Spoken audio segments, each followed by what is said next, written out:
आत्मविश्वास आणि दृष्टिकोन. एका अथांग समुद्राच्या तळाशी शिंपल्यांचा एक समूह राहत असे. त्यातील एक छोटा शिंपला खूप आनंदी होता. पण एके दिवशी लाटांच्या प्रवाहामुळे वाळूचा एक टोकदार कण त्याच्या शरीरात शिरला. तो कण शिंपल्याला खूप टोचत होता. त्याला वेदना होऊ लागल्या.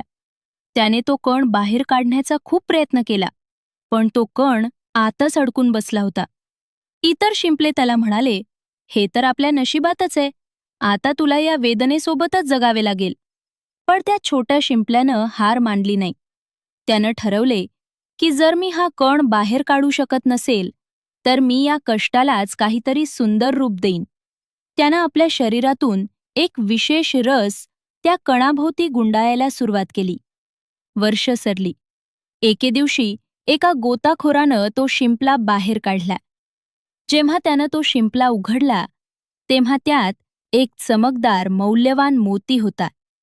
ज्या वाळूच्या कणानं शिंपल्याला एकेकाळी वेदना दिल्या होत्या, त्याच कणाचे रूपांतर शिंपल्यानं आपल्या मेहनतीनं एका सुंदर मोत्यात केले होते.